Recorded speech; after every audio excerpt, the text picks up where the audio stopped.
twongeye gushimira Imana kubw'urukundo rwayo n'imbabazi zayo idukunda cyane kubw'uko yemeye gutanga umwana wayo w'ikinege Yesu Kristo kugira ngo umwizera wese atarimbuka ahubwo ahabwe ubugingo buhoraho. Izina ry'Imana yacu rihabwe icyubahiro. Dushimiye yuko Imana muri urwo rukundo rwayo itigeze itwirengagiza muri bibi bikomeye cyane nk'ababayeho turi gisekuru giheruka. Niyo mpamvu muri uyu mwanya mwiza Imana iduhaye amahirwe akomeye cyane aruta ndi y'ingenzi yo kwiga ijambo ry'Imana.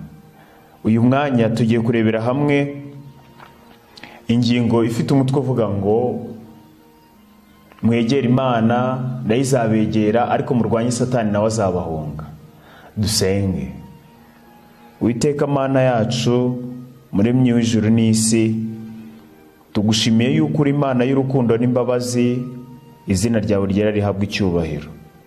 Uyu mwanya mwiza uduhaye turagusabye cyane ngo umwuka wawe wera acengeze mu mitima yacu amagambo yawe, kandi turakwinginze cyane ubw'isi iri gushirana no kwifuza kwayo, udushoboze Mwami Imana guhagarara mu ruhande rukwiriye rwo kuba umwe nawe, kandi kuko tutabyishoboza kurugumamo udushingisha intege kugira ngo tubashe kuba abantu bashikamye mu byizerwa, izina ryawe rihimbazwe. Turagusabye muri iki cyigisho kugira ngo tubere umuyobozi, kandi turakwinginze cyane ubwo umwanzi akomeje kwibasira abantu benshi, akomeje kubibasira mu rwego rukomeye cyane rwo kubigarurira, turakwinginze cyane Mwami Imana ngo utabare isi, kandi umwuka wera yongera akabaka mu mitima yinangiye. Tubisabye Imana Data mu izina rya Yesu, amen. Amagambo tugiye kurebera hamwe ashingiye muri Yakobo igice cya 4 umurongo wa 7. Aravuga ngo nuko rero mugandukira Imana ariko murwanye Satani nawe azabahunga. Mwegere Imana nawe Izabegera, yemwe banyabyaha namwe nimukarabe, namwe ab'imitima ibiri nimwiyeze imitima. Iyi ngingo tugiye kurebera hamwe ivuga ku bigendanye mwegere Imana nawe Izabegera ariko murwanye Satani nawe azabahunga. Tugomba kuzirikana yuko kwegera Imana bishingiye ku rukundo Imana yadukunze. Iyo turebye uru rukundo rukomeye cyane Imana yakunze umuntu, tubona uburyo ni isomo dukunda gukoresha cyane tuvuga ngo kuko Imana yakunze abari mu isi cyane byatumye itanga umwana wayo w'ikinege kugira ngo umwizera wese atarimbuka ahubwo ahabwe ubugingo buhoraho. Iyo turebeye muri iryo somo iyo ngingo ikomeye cyane, tubona yuko mu rukundo Imana yakunze umuntu ni urukundo rukomeye cyane nk'urupfu, nk'uko iryo somo turibona mu ndirimbo za Salomo. Tubona amagambo akomeye cyane Salomo amurikiwe n'umwuka w'Imana, yavuze amagambo akomeye cyane kuri iyi ngingo igendanye n'urukundo rw'Imana, kuko uru rukundo rw'Imana nirwo rudushoboza kwegerana nayo, kuko rutabayeho ntabwo twashobora kwegerana nayo. Indirimbo za Salomo igice cya 8 ku murongo wa 6 haravuga ngo unshyire mu gituza cyawe mbi ikimenyetso, mbe no ku kuboko kwawe kuko urukundo rukomeye nk'urupfu, kandi ifuha ntirigondeka ni nk'imva, ibirimi byarwo ni nk'iby'umuriro, ni umuriro rwose w'Uwiteka. Urukundo rw'Imana ngo rukomeye nk'urupfu ni mu gihe kuko yemeye gutanga umwana wayo w'ikinege apfira ku musaraba atarigeze akora icyaha, kandi nta muntu uwo ari we wese yigeze agirira nabi, ahubwo isi yamwituye ubugome yari ifite. Niyo mpamvu ibyaha byanjye nibyo byamubambishije. Rero uru rukundo nirwo rudushoboza kwegerana n'Imana. Abantu benshi bakunda kwitwaza ijambo rivuga ngo bararibata Satani, baramukandagira, barakora ibimeze gutya na gutya na gutya. Oya, ijambo ry'Imana ritubwira yuko tubanza kwegerana nayo. Ariko kwegerana n'Imana muri iki gihe bishingiye ku buhuza bwacu na Yesu Kristo. Yesu Kristo niwe utubera umuhuza, kandi Yesu Kristo yuzurira muri iri somo rivuga ngo urukundo rukomeye nk'urupfu.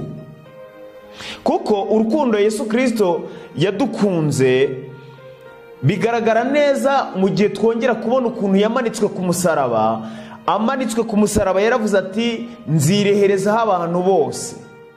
Uru rukundo nirwo rutuma twemera guca bugufi kubw'uko turi abanyabyaha, tukwemera ko ibyaha byacu ari byo byamubambishije, tukihana imbere y'Imana, ariko atari ku bwacu ahubwo ari ku bwa Yesu Kristo. Rero turi mu gihe gikomeye cyane, kuko Satani azi neza yuko igihe cyo kuva hera cyane kwa Yesu Kristo kigiye kugera. Arabizi neza yuko abana b'Imana bagiye kuzahagarara imbere y'Imana nta muhuza. Niyo mpamvu tugomba kwakira Yesu Kristo bikitwa none. Ariko umuja w'Imana yagaragaje neza yuko yeretswe ubwoko bw'Imana butiteguye, yeretswe abatuye isi batiteguye kuzahangana n'ibyago 7, kuzahangana n'igihe cy'umubabaro wa Yakobo, kuzahangana no kuzahagarara imbere y'Imana nta muhuza. Niyo mpamvu urukundo rukomeye nk'urupfu, kandi ngo uru rukundo ngo ni nk'ibirimi by'umuriro. Niyo mpamvu Imana yifuza yuko tugandukira urukundo rwayo. Iyo rero tugandukiye urukundo rwayo, urwo rukundo rudukongoraho icyaha, kuko ni ibirimi by'umuriro. Ariko nanone iyo umuntu yiziritse ku cyaha arahinduka agasa nkacyo. Ubwo rero urukundo ruba rugomba gukongora n'ubundi cyaha. Ni nayo mpamvu kurimbuka k'umunyabyaha nta tegeko ry'agahato kariho, ahubwo kurimbuka k'umunyabyaha nabyo ubwabyo biri mu rukundo rw'Imana, kubera ko urukundo rw'Imana ruzaba rugomba gukongora icyaha, kandi umunyabyaha azumvishwa urukundo yanze. Nimwegere Imana nayo izabegera, ariko murwanye Satani nawe azabahunga. Niyo mpamvu iyo twitegereje ukuntu Kristo yamaritswe ku musaraba, ubundi urupfu rwo ku musaraba rwari urupfu rukojeje isoni, urupfu rw'ibivume. Ariko kubera iki igisambo cyari kiri iburyo cyari kimaritse ku musaraba, icyari kiri ibumoso cyari kimaritse ku musaraba? Ni ukubera iki umusaraba wa Yesu Kristo ubinyamibwa kuruta indi misaraba yose. Impamvu urwandiko rwa 2 rw'Abakore n'igice cya 5 umurongo wa 21 hagaragaza neza yuko Yesu Kristo nta cyaha yigeze akora. Reka dusome iri somo. Urwandiko rwa 2 rw'Abakorino igice cyaho cya 5 umurongo wa 21 haranditse ngo, kuko utigeze kumenya icyaha Imana yamuhinduye kuba icyaha ku bwacu, kugira ngo muri we duhinduke gukiranuka kw'Imana. Mwegere Imana. Iyi ngingo yo kwegerana n'Imana ishingiye kuri Yesu Kristo. Yesu Kristo ni umutambyi wacu, ni umuhuza wacu n'Imana. Niwe uduhongerera, niwe wikorera ibyaha byacu akabihongerera kubw'amaraso ye. Kandi Yesu Kristo yatambwe atagira inenge. Ni umwana w'intama watambwe uhereye ku kuremwa kw'isi.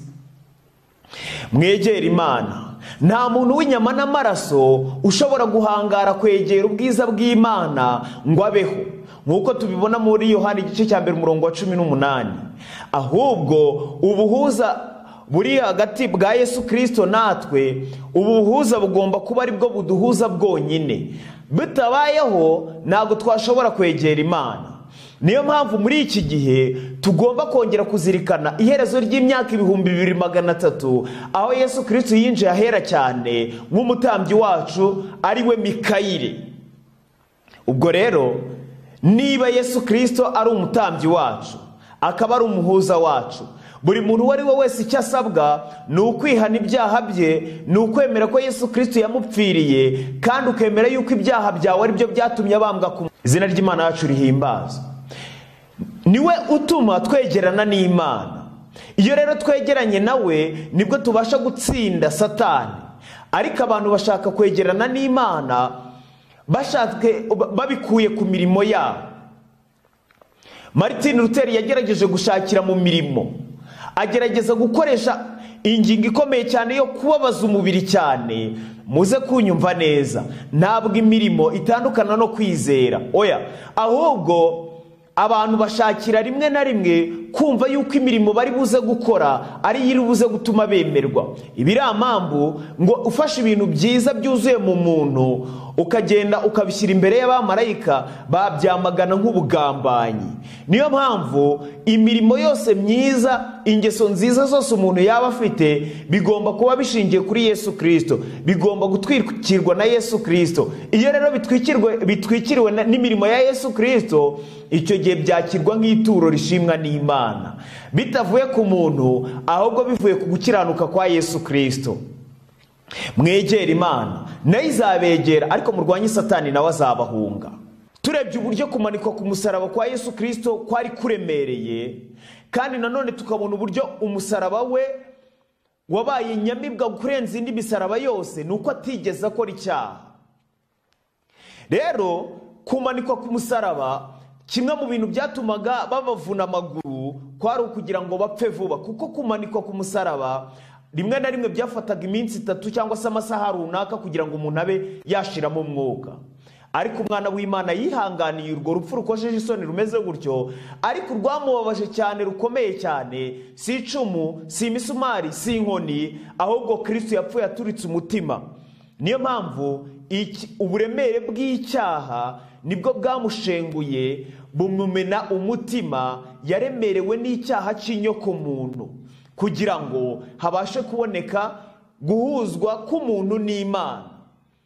Rero yatinze icyobo cyadutandukanyaga n'Imana, kugira ngo buri muntu uwo ari we wese uzashaka ubugingo buhoraho azabashe kububona. Rero Kristo ni icyungo kitwunga na Data wa twese. Ubwo rero iyo isomo rivuze ngo nimwegere Imana, biba bishingiye kuri Yesu Kristo.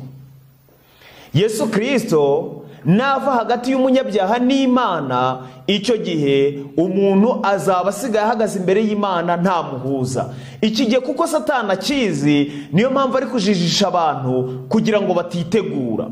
Dukeneye kubaho turi abantu basenga Imana, batitiriza cyane, bazi yuko basigaje igihe gitoya, cyane yuko tugomba kubaho tuzi ko dufite umunsi umwe.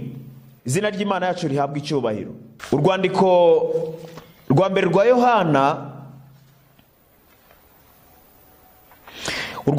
rwa Yohana, igice cya 4 umurongo wa 7, haravuga ngo, bakundwa dukundane kuko urukundo ruva ku Mana. Umuntu wese ukunda yabyawe n'Imana kandi azi Imana. Udakunda ntazi Imana, kuko Imana ari urukundo. Kandi ngo uru rukundo rukomeye nk'urupfu, ni ibirimi by'umuriro. Iki nicyo cyerekana urukundo rw'Imana muri twe, nuko Imana yatumye umwana wayo w'ikinege mu isi kugira ngo tubone uko tubeshwaho nawe. Muri iki ni mu rukundo ruri, si uko twebwe twakunze Imana, ahubwo nuko Imana ariyo yadukunze igatuma umwana wayo kuba impongano y'ibyaha byacu. Rero kuba Imana yaratanze umwana wayo w'ikinege, ndagira ngo mbabwire yuko Imana niyo ifite urukundo, Imana niyo rukundo. Naho twebwe tugira urukundo nabyita nk'uko urukundo twebwe tugira ni akabango k'ubumana gatarukiye kuri buri muntu uwo ari we wese, nibwo umuntu abasha kugira urukundo, kuko Imana niyo rukundo. None se wakabonye ukuntu abantu bavuga ngo banywanye, basangiye, barakundana, nabo mu miryango basangiye amaraso, ariko ugasanga baricana, ugasanga baramaranye. Abantu bava indimwe, uburyo bamarana, ubwo uribaza ngo ku batava indimwe byo bizagenda bite? Ariko urukundo rwihanganira byose. Imana yihanganiye uburyo turi babi, itanga umwana wayo w'ikinege Yesu Kristo, aza mu isi. Nta muntu yigeze arya ibye ngo abirire ubuntu, cyangwa se ngo afate ibye abitware ku gahato. Nta muntu yigeze asaba icumbi ku mbaraga cyangwa se ngo amusenyere inzu, ahubwo ibintu byose yagiye akora byagaragazaga yuko ari uwo gukundwa. Ariko ibiramambu twaramwanze, turamubamba. Mbega ukuntu ari ikintu gikomeye cyane kubona umuntu akunda abatari abo gukundwa. Uru ni urukundo rukomeye cyane koko, rukomeye nk'urupfu. Yahagije abantu 5,000, uwo maze guhaza bangahe? Kandi 5,000 tuba tubaza abagabo gusa, tutabariyemo abagore n'abana. Iyi ngingo rero igaragaza neza yuko urukundo rw'Imana nirwo rudutera kuyisanga, kandi uru rukundo rwuzurira muri Yesu Kristo, kuko uru rukundo nirwo rutuma dusobanukirwa n'ubugwaneza, urukundo n'imbabazi by'Imana. Rero bikadutera gusanga Imana atari uko ari Imana y'inyamwaga, atari ukugira ngo tuyifate nk'Imana y'inyamwaga, ahubwo tukamenya yuko ari Imana y'inyarukundo, Imana yuzuye impuhwe n'imbabazi, idukunda urukundo rukomeye cyane ngo nk'urupfu. Ibi rero bikwiriye gutuma dusanga Imana, tugaca bugufi, tukemera yuko twakosheje, tukemera yuko twahemutse. Niyo mpamvu tugomba kuzirikana yuko niba dushaka ihembura, niba dushaka ububyutse bwo kwegerana n'Imana, bishingiye ku kwiga ibyanditswe byera buri munsi, bishingiye ku gusenga buri munsi, uko umutima uteye buri kanya. Tugomba kuba dufite icyifuzo kiri mu mutima cy'inyamibwa, cyifuza kwera no kubonera, kubwo kungwa kwacu n'Imana bishingiye kuri Yesu Kristo. Kuko Martin Luther yagerageje gushakisha ubutungane imirimo ye muri we, yibwira yuko gusenga cyane bishingiye ku kubabaza umubiri, yibwira ko ari bwo Imana izamwemera. Ariko igihe yasobanukirwaga na Yesu Kristo wamubambiwe, igihe Imana yamwohererezaga stopize, ngo yarahagurutse arishima, kuko stopize yaramubwiye ati, kunda uwagukunze, kunda uwakwitangiye, niwe nama w'Imana ukuraho ibyaha by'abari mu isi. Icyo gihe Martin Luther ngo yagize ibyiringiro bikomeye cyane, agira amahoro yo mu mutima, yizera Yesu Kristo, arahaguruka ashima Imana, kubera ko yarabonye yuko ibyo yakoraga byose bitari kuzamuhesha agakiza, ahubwo ko agakiza gashingiye kuri Yesu Kristo. Niyo mpamvu rero uko kwizera niko gushobora noneho kubyara imirimo ishingiye kuko umuntu yizeye Yesu Kristo. Izina ry'Imana yacu rihabwa icyubahiro. Tumaze kwegerana n'Imana, duhamagarirwa kurwanya Satani. Uko muri iki gihe Satani ateye, niko guteye ubwoba cyane, kuko arushijeho kujijisha cyane. Muri iki gihe avuga ko yemera Bibiliya, avuga yuko yemera Yesu Kristo, mu gihe mbere yavugaga ko atemera Yesu Kristo, mu gihe mbere yavugaga ko arwanya Bibiliya, ariko muri iki gihe abeshya ko abyemera byombi. Niyo mpamvu nk'uko yagushije Adamu na Eva, nk'uko yagushije ishyanga ry'Abayuda, nk'uko yagushije abo mu gihe cy'umwijima, mu gihe kingana n'imyaka 1260, nk'uko abo mu cya 844 bavugaga ko biteguye, ariko ishungura ryabageramo Satani akabagusha. N'uyu munsi Satani yiteguye kugusha abantu, kuko benshi bibwira yuko ari ikiremwa kitariho, ari ibitekerezo ngo bibi, ngo ari kamere. Ariko ndagira ngo babwire ngo Satani ariho, kandi ni ikiremwa cy'ikinyabubasha, ariko nta bugingo gifite, kubera ko Imana niyo muremyi, niyo ifite ubugingo yonyine kandi idapfa. Mwegere Imana nayo izabegera, ariko murwanye Satani nawe azabahunga. Abantu benshi bakunda kwibwira yuko ngo Satani ari ikiremwa gifite amababa nk'ay'agacurama, ariko igihe Satani yateraga Yesu Kristo mu butayu, ntabwo yamusanze ameze gutyo, ahubwo ngo yigaragaza mu ishusho y'umusore mwiza, yigaragaza ari marayika w'umucyo nk'uko Bibiliya ibivuga. Ntabwo ashobora kuzigera guterera ku kintu usanzwe uzi neza yuko kigutera ubwoba. Niko yayobeje Adamu na Eva. Yabonye yuko atazigera ashobora, Adamu akoresha Eva, yaciye mu nzoka asingira Eva, aca muri Eva asingira Adamu. Niyo mpamvu twitondere ibyo twibwira yuko bishashagirana, kuko nibyo Satani ashobora gucamo.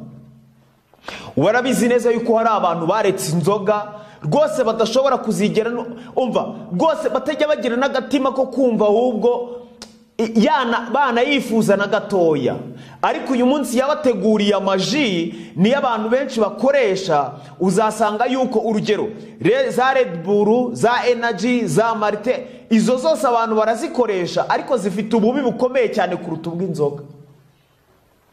Yabonye yuko mwanzi bisharira, aravuga ati noneho reka rero bya bintu bisharira ubwo mubiretse, reka ntume habaho ibintu biryohereye ariko byica cyane kuruta inzoga. Ubu muri iki gihe agomba kwiyoberanya. Abantu benshi ntago bamusobanukiwe, ariko nitwegerana n'Imana, Yesu Kristo umuhuza wacu akatwunga na Data wa twese, iyo mbaraga ikomeye cyane y'urukundo ikaduhindura, izadushoboza kwirukana Satani nk'uko Mikayire yirukanye Satani mu ijuru. Yamwirukanye mu butayu, yagiye amwirukana na n'uyu munsi kuri buri muntu wari wese ubishaka. Kristo yiteguye kumubatura. Mwegere Imana nayo izabegera, ariko murwanye Satani nawe azabahunga. Mbega ibyiringiro bikomeye cyane kuri buri mukristo wese ushaka agakiza. Mbega ibyiringiro bikomeye cyane kuri buri muntu wari wese wumva ategereje Yesu Kristo nk'uko abarinzi bategereza igitondo ngo bakumbura bagirira amatsiko igitondo. Muri iki gihe Adamu na Eva barababwiye, abamarayika barababwiraga bati Satani ni ikiremwa, iyo yari marayika w'umucyo ariko yaraguye, yari Lusiferi, ariko ubu ngubu yahindutse Satani, yahindutse umwanzi w'Imana, ajya kubatera yaje yiyoberanyije. Ni nayo mpamvu arabizi neza yuko Abadiventiste umunsi wa karindwi bagiye bavuga yuko hari igihe kizabaho ku isi abantu bose bagahatirwa kuruhuka umunsi w'icyumweru. Iyo nduru nta hantu itageze, ku isi hose yarahageze rwose. Abantu benshi bazi yuko Abadiventiste umunsi wa karindwi bigisha umunsi wera w'isabato, bakanigisha yuko umunsi w'icyumweru washyizweho n'ubupapa. Kandi koko nibyo, ushingiye muri Bibiliya yera ukareba ni Bibiliya ntagatifu, ukareba amategeko 10, usanga yuko ariko yanditse. Ariko iyo ugiye muri gatigisimu usanga amategeko 10 yarahinduwe. Icyo rero kikahita gihama Kiliziya Gatolika ko ariyo yonyine yagerageje gushaka guhindura umunsi wera w'Imana ariwo munsi wa karindwi. Si nibyo gusa, ariko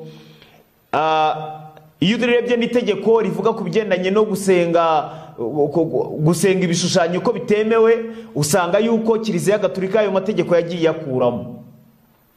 Ariko icyo nshaka kuvuga ni iki ngiki rero, Satani yabonye yuko naramukaje nk'uko ibintu byavuzwe, abantu bashobora kumuvumbura, abantu benshi bakata bahungira ku Mana bakihana. Kubw'izo mpamvu rero yashatse ambaraje, kado, afata cya cyumweru agifubika indi ambaraje. Reka mbabwire, burya iyo umuntu ajya kuguha kado ategura ikintu usanzwe uzi. Yego bibaho hari igihe umuntu ategura ikintu wenda waba utazi, ariko akenshi ategura ikintu usanzwe uzi kandi uzi neza yuko icyo kintu rwose iyo umuntu yagiteguye, akenshi akunda gutegura ikintu azi neza yuko ukunda cyangwa se ukeneye. Ariko iyo yagifunitse, yagishyizeho iriya shashi ya kado, umva ucyakirana amatsiko menshi cyane ku rwego rukomeye cyane. Niyo mpamvu ntabwo Satani yari kuzigera ashobora kugusha isi yose mu mutego ukomeye w'itegeko ry'icyumweru, adashatse kugira ngo afubike, adashatse kugira ngo abanze ajijishe abantu bakira iyo mpano abahaye. Bigomba kuba byari bishingiye kuri iyi ngingo ikomeye cyane, kwiyoberanya. Niyo mpamvu agomba gushaka impamvu zitwa ko ari nziza, agomba gushaka impamvu zitwa yuko zitwa ko buri muntu wari wo wese azikeneye, kandi isi yose ikumva neza yuko icyo kintu cyari gikwiriye, maze abantu bakakira itegeko ry'icyumweru. Ni nayo mpamvu uyu munsi ingingo zose zigenda zishyirwaho zishingiye ku kuba ari ambaraje nziza cyane, abantu kugira ngo bazisange. Satani ubwe yaravuze amagambo akomeye cyane aboneka mu gitabo cyitwa Abahanuzi n'Abami. Aravuga ngo kubwo kuba batinya kubura ibyo kurya n'imyambaro, nzi neza yuko bazandama. umutego yakushijemo abayuda bakanga Mesiya, ni nawo umutego uyu munsi Satani ari kugushamo abantu, bigatuma rwose babona yuko hari ikindi kibazo gikomeye cyane kidashingiye ku isabato. Abayuda baragiye biga Mesiya nabi, Satani yarabayobeje bituma biga Mesiya nabi, bisanga bamubambye, bamuciraho iteka, baramwanga, ntibamwemera, kugeza rwose na n'uyu munsi ko harimo abagifite iyo myumvire. Mbega ukuntu ari akaga gakomeye cyane. Yesu Kristo niba dushaka kubana nawe, tugomba kwemera yuko ari we wenyine ushobora kudushoboza gutsinda Satani. Kuko niba tudasobanukiwe na Yesu Kristo, tukaba tutamuzi, ntabwo twabasha guhangana na Satani. Ariko tugomba guhungira kuri rutare, kuko niwe utajegajega, niwe wenyine udapfa, kandi niwe ufite ububasha n'ubushobozi bwo gutsinda Satani. Rero ntabwo watsinda Satani utisunze Yesu Kristo. Adamu araguye, abayuda baraguye, abo mu binyejana byagiye bitubanziriza ukuntu bagiye bagwa, bigaragaza neza yuko niba dushaka kubaho twumvira Imana, niba dushaka kubaho dutsinze imbaraga z'umwijima, tugomba kwiyegurira Imana byuzuye, twifashishije kwiga ibyanditswe byera, gusenga, kandi twihana ibyaha byacu, kugira ngo ibyo byaha bye gukomeza kwandikwa mu bitabo byo mu ijuru. Mwegere Imana nawe Izabegera, ariko murwanye Satani nawe azabahunga. Asanga Yesu Kristo mu butayu ntabwo yigeze amusanga ameze nk'igisimba, yamusanze ngo ari nk'umusore mwiza. Igitabo cyitwa Ubutumwa ku basore, kuri paje yacu ya 41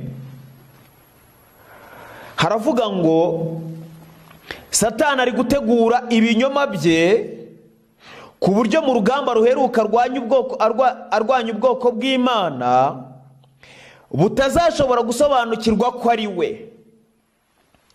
Iri jambo rirakomeye cyane, ngo Satani ari gutegura gahunda ze, kandi ngo ibinyoma byose ari gukoresha, ngo ubwoko bw'Imana muri uru rugamba ruheruka ngo ntibuzigera busobanukirwa ko ari we uri gukora.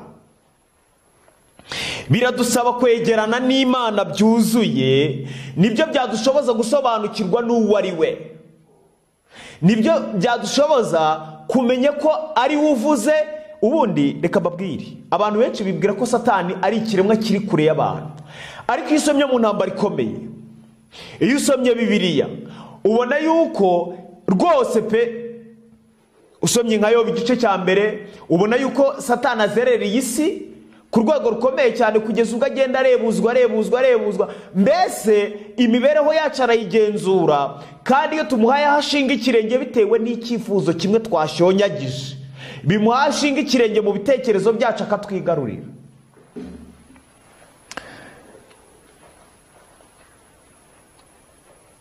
Ngo kandi ibyo si igitangaza, kuko na Satani ubwo yihindurana nka marayika w'umucyo. Nubwo abantu bamwe bayobejwe bashimangira ko Satani atabaho, we arabafata akabagira imbohe ze, kandi akabakoreramo ku rwego rukomeye cyane. Satani arusha ubwoko bw'Imana kumenya imbaraga n'ububasha bwamurusha imbaraga zabwo zibaye ziri muri Kristo. Rero arabizi neza yuko igihe bicishije bugufi bagasaba umunesha ukomeye kubafasha, abizera ukuri b'abanyantege nke nyuma y'abandi bazabasha gutsinda. Mwegere Imana nawe Izabegera, ariko murwanye Satani nawe azabahunga. Nabonye abamarayika b'umubi barwanira kwigarurira abantu, kandi abamarayika b'Imana bari bahanganye nabo.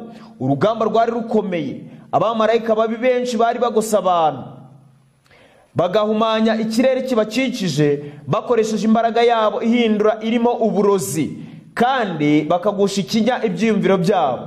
Abamarayika bera bari bari maso barinze abo bantu, kandi bari bategereje gusubiza inyuma izo ngabo za Satani. Nyamara gutegeka intekerezo z'abantu ngo zirwanye ibyo bishakira si umurimo w'abamarayika beza. Abantu biyegurira umwanzi, ntibagire umwete bakoresha ngo bamurwanye. Icyo gihe abamarayika b'Imana nta kiruseho bakora kirenze gusubiza inyuma ingabo za Satani kugira ngo zitabarimbura, kugeza ubwo umucyo uruseho uzahabwa abari mu makuba. Kugira Yesu azatuma abamarayika bera kujya gukura mu makuba abantu batagira umuhati bakoresha ngo nabo bitabara. Satani nabona ko ari mu kaga ko gutakaza umuntu umwe, azakora uko ashoboye kose kugira ngo amugumane. Mbega ukuntu dukwiriye kwegerana n'Imana. Mwegere Imana nawe izabegera, ariko murwanye Satani nawe azabahunga. Rero niba turi guhamagarirwa kwegerana n'Imana dushingiye ku rukundo rukomeye cyane nk'urupfu, tugomba kuzirikana aya magambo. Rengera ubuzima umugabane wa mbere kuri paje y'123 tugomba kuzirikana ingingo ikomeye cyane yuko ntabwo Satani atsindishwa ikirenge nk'uko bamwe bibwira, ahubwo nk'uko tubona ko Yesu Kristo yasengaga ubudasiba, nicyo cyamubashishije gutsinda igihe yari ari mu butayu, kuko abutsinda Satani yakoreshaga handitswe ngo kuko yari umuntu wigaga ibyanditswe byera bigakorera mu mibereho ye. Icyo abantu benshi bakeneye ni ukumenya Kristo neza. Iyo umucyo w'urukundo rw'Imana umuritse mu mutima ucuza umwijima, kutanyurwa byashinze imizi birashira, maze umunezero utera abantu kunyurwa ugakomeza ibitekerezo kandi ugatera umubiri imbaraga. Abenshi batuma imitwaro y'ubuzima iremera inshuro ebyiri kubwo gukomeza kwihamagarira akaga. Iyo bahuye n'ingorane babona ko ibintu byose bigiye kurimbuka, kandi bakabona ko ari bo bakomerewe kuruta abandi bose, bityo bagasana n'abiboheye mu mwijima. Nyamara siko bikwiriye kumera. Bakwiriye kugira imigambi itagamburura kugira ngo bahindure igitekerezo cyabo, ariko bishobora guhinduka. Bakwiriye kureka guhoza amaso ku mwijima uri mu bitekerezo byabo gusa, bakareba umucyo Imana ibashyize imbere, kugeza ubwo bazareba ibitagaragara by'ibihe byose bateganyirijwe n'Imana. Imana yatanze ubufasha bukwiranye n'ikigeragezo cyose. Igihe Abisirayeli bageraga ku mazi asharira y'Imara, agati kari hafi niko bajugunye mu isoko kugira ngo amazi abe meza. Izina ry'Imana yacu rihimbazwe. Rero dukwiriye kuzirikana iki ngiki, ngo ntidukwiriye gutinya ingorane zose mu gihe kizaza. Ntidukwiriye gutinya ingorane zo mu gihe kizaza zituma imitima yacu irabirana. Ushobora byose aravuga ati yisunga imbaraga zanjye abone kuzura nanjye. Uwiteka ahabwe icyubahiro. Akenshi habaho ubwo ibitekerezo byawe byirabujwe n'uburibwe. Ntukagerageze kwiyumvira, uzi yuko Yesu agukunda. Ukora ibyo ashaka gusa, wishyire mu maboko ye. Ni by'ukuri koko ibitekerezo byacu nibyo twibwira bikomezwa n'uko tubivuze. Niba amagambo yerekana ibyo dutekereza neza byo bikurikira amagambo. Iyo twishimiye imigisha tuzi ko dufite ariyo rukundo rw'Imana, turushaho kugira kwizera n'umunezero ukomeye. Nta rurimi rushobora kuvuga neza imigisha iterwa no kwishimira ubugiraneza bw'Imana. Ndetse tukiri no ku isi tubasha kugira umunezero umeze nk'isoko itemberwamo n'imigezi ituruka ku ntebe y'ubwami y'Imana. Mureke rero twigishe imitima yacu n'iminwa yacu guhimbaza Imana kubera urukundo rwayo. Mureke tugume mu mucyo urabagirana wo ku musaraba w'i Karuvari. Turi abana b'Imana Nyiringabo.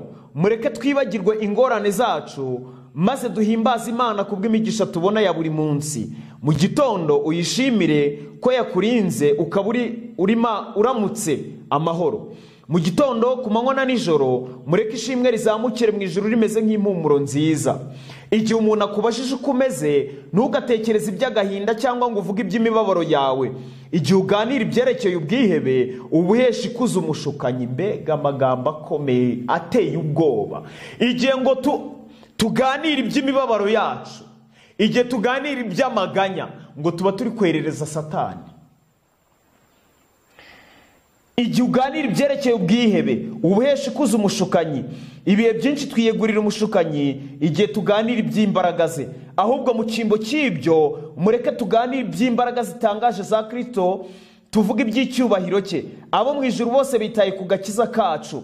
Abamarayika batumwa kuturinda umubi no gukubita inshuro imbaraga z'umwijima. Mbese ntitwatekereza neza maze tugashima Imana, nubwo mu nzira tunyuramo haba hari ibidukomereye? Igihe tugeragezwa tujye turirimba dushima Imana. Kuririmba ni intwaro dushobora gukoresha turwanya gucogora. Iyo dukinguriye imitima yacu kwakira umucyo uturuka ku Mukiza, tugira amagara mazima, tukabona n'umugisha. Ndetse n'ibintu bigaragara ko bitubangamiye bituviramo ibyiza. Izina ry'Imana yacu rihabwa icyubahiro. Iyo ngo turi kuganira amagambo y'ibintu tuhura nabyo muri ubu buzima ngo tukaguma muri ayo maganya, ngo tuba turi kwerereza umushikanyi, tuba turi kwerereza Satani. Niyo mpamvu ngo dukwiriye kuganira ibya Yesu Kristo. Nimwegere Imana nayo izabegera, ariko murwanye Satani nawe azabahunga. Aya ni amagambo y'inyamibwa akomeye cyane. Ni amagambo dukwiriye kuba tuzi neza yuko akorera mu bugingo bwacu kwegerana n'Imana, tukiyegurira Yesu Kristo. Naho igihe tubayeho tutegereye Imana, nta handi tuzisanga usibye mu biganza by'umubi. Niyo mpamvu urwandiko rwa mbere rwa Petero yashimangiye amagambo akomeye cyane. Urwandiko rwa mbere rwa Petero igice cya 5 turasoma ku murongo wa 6. Haravuga ngo, nuko mwicishe bugufi muri munsi y'ukuboko gukomeye kw'Imana kugira ngo ibashyire hejuru mu gihe gikwiriye. Nuko mwicishe bugufi muri munsi y'ukuboko gukomeye kw'Imana kugira ngo ibashyire hejuru mu gihe gikwiye. Muyikoreze amaganya yanyu yose kuko yita kuri mwe. Mwirinde ibisindisha, mube maso, kuko umurezi wanyu Satani arazerera nk'intare yivuga ishaka kuwuconshomera. Mumurwanye mushikamye kandi mufite kwizera gukomeye, muzi yuko bene data bo mu isi muhuje imibabaro. Mumurwanye mushikamye, muzi yuko bene data bo mu isi mufatanyije imibabaro. Ijambo rikomeye cyane ririmo hano ni ijambo rya mbere rivuga ngo muhungire munsi y'ukuboko gukomeye kw'Imana ishobora byose. Ingingo ya kabiri, murwanye Satani. Kurwanya Satani bishingiye ku kubanza kwiyegurira Imana byuzuye, nibwo dushobora kumutsinda. Ni mu gihe kuko abana b'Imana bagomba kuzahagarara imbere y'Imana nta muhuza, bagahagarikwa imbere ya Satani akabagerageza kugeza ubwo batsindishiriza Imana, bikagaragara neza yuko umuntu ashobora kuba mu isi ntakora icyaha, umuntu ashobora kuba mu isi akaba umukiranutsi, kandi rwose bikagaragaza neza yuko Satani ari umunyabinyoma. Ibirego byose yareze Imana bikagaragara neza yuko rwose ari ibinyoma. Muhungire munsi y'ukuboko kw'Imana ishobora byose. Muhungire munsi y'ukuboko ngo mwicishe bugufi muri munsi y'ukuboko gukomeye kw'Imana kugira ngo ibashyire hejuru mu gihe gikwiriye. Niyo mpamvu ibyanditswe byera bitugaragariza neza yuko tumaze kwegerana n'Imana ariko dushobora kujya kurwanya Satani. Mu gitabo cyitwa Ibihamya by'itorero umuzingo wa 2 ku rupapuro rw'121 handitse amagambo akomeye cyane ku kagingo kavuga ngo umurimo w'ubucakura bwa Satani. Satani ahora ibihe byose ku murimo, ariko abantu bake cyane nibo basobanukirwa neza n'igikorwa cye cy'ubucakura bwe. Ubwoko bw'Imana bukwiriye kwitegura guhangana n'uwo mwanzi w'umuriganya. Satani atinya uko guhangana. Ijambo ry'Imana ryakomeje kutubwira ngo tumaze kwegerana n'Imana nibwo dushobora kurwanya Satani, kuko itegeko rigaruka rivuga ngo mumurwanye. Mwegere Imana nayo izabegera, ariko kandi murwanye Satani nawe azabahunga. Rero ngo Satani atinya uko guhangana. Adusumbya kumenya neza aho imbaraga zigarukira, kandi azi neza ko duhanganye nawe dushobora kumunesha. Kubw'ubuntu bw'imbaraga z'Imana, umukiranutsi w'umunyantege nke cyane aba akomeye, afite imbaraga kurusha Satani n'uburiganya bwe bwose. Mbega amagambo meza cyane y'ibyiringiro. Ngo kubw'ubuntu bw'imbaraga z'Imana, umukiranutsi w'umunyantege nke cyane aba akomeye, afite imbaraga kuruta Satani n'uburiganya bwe bwose. Rero gutsinda Satani bishingiye ku kwiyegurira Imana kuzuye. Kurwanya Satani, kumenya amayeri ye, kujijisha kwe, byose twabisobanukirwa bitewe no kwiyegurira Imana kuzuye. Nibwo dushobora gutsinda Satani.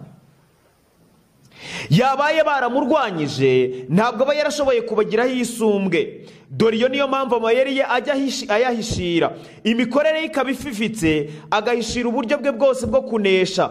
Ntabwo ajya yigaragaza na rimwe ku munsi ukomeye, atinya kubyutsa imbaraga ziryamye z'umukristo kugira ngo adahaguruka ako kanya akifashisha amasengesho.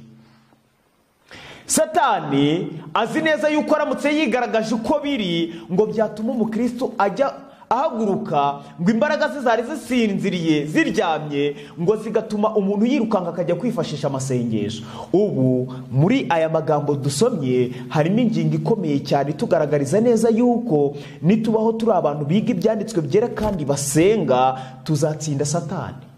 Kubera ko ibyanditswe byera ni ijambo ry'Imana.